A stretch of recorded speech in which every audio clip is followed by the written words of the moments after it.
Sesekali saya ingin membicarakan tentang manajemen. Manajemen dalam versi saya adalah menyelesaikan masalah melalui orang lain atau getting things done through other people. Manajemen versi saya yang lain lagi adalah bagaimana mengeksploitasi orang lain dengan hasil maksimum dan mereka senang dieksploitasi oleh kita. Juga saya ingin membahas tentang manajemen strategi dalam artian hard skill, bukan hanya soft skill. Karena video seperti ini jarang tersedia. Apa karena memang sedikit yang mengajarkannya atau karena memang teknik manajerial ini sedikit pasarnya? Kalau di sosmed diperhatikan komentar atau status para sahabat, apa sih yang paling umum yang dibicarakan, dan apa yang umum dibicarakan itulah sebenarnya isi pikirannya secara dominan atau secara keseluruhan pada diri seseorang. Misalnya isinya adalah masalah galau, baper, pasti perasaan dan pikiran yang didominasi emosi begini karena melulu otaknya berisi hubungan percintaan, perselisihan, cemburu, iri, atau sejenisnya. Atau memang itu kesukaannya, suka drama, hidupnya bagaikan drama Korea, gak ada masalah pun akan segera dicarikan dramanya. Atau masalah lain lagi, yaitu perpolitikan. Apa saja yang dibahasnya pasti kekuasaan, pasti politik. Kalau sudah begini, semua pejabat jadi salah aja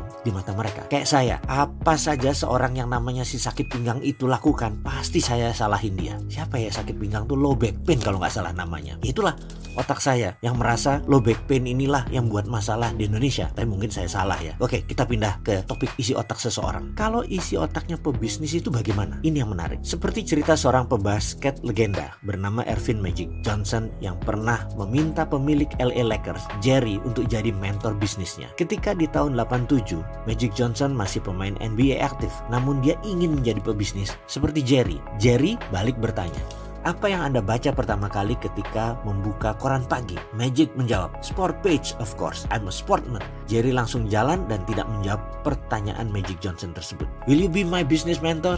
Nggak dijawab. Suatu hari, Magic berkesempatan meminta kepada Jerry hal yang sama setelah Magic berencana gantung sepatu pensiun dari NBA. Jerry pun bertanya, "Do you read newspaper this morning?" Dan dijawab oleh Magic Johnson, "Yes sir, and I read business page." Jerry mengulurkan tangan dan menjawab, "I'm your business mentor." Dan tak lama kemudian Magic Johnson membeli 5% saham LA Lakers sebagai strategi bisnis awalnya. Oke, sekarang apa moral story dari kisah Magic dan Jerry ini? Sahabat, kalau ingin memiliki materi bisnis dan manajemen lebih banyak dari sekarang, mulailah perbanyak baca buku bisnis. Berkumpul dengan pedagang, berkumpul dengan pebisnis, diskusi tentang keuangan. Selama status masih, aduh jemuran belum kering, rasain lu Jokowi, maka rasanya bisa ketebak isi pikirannya. Kalau beginian, kapan mau jadi makmur? Susah Anda sukses kalau pikirannya hanya politik, politik, dan politik. Mulai sekarang Anda mulai baca buku bisnis, baca koran bisnis, berkumpul sama orang bisnis yang sukses.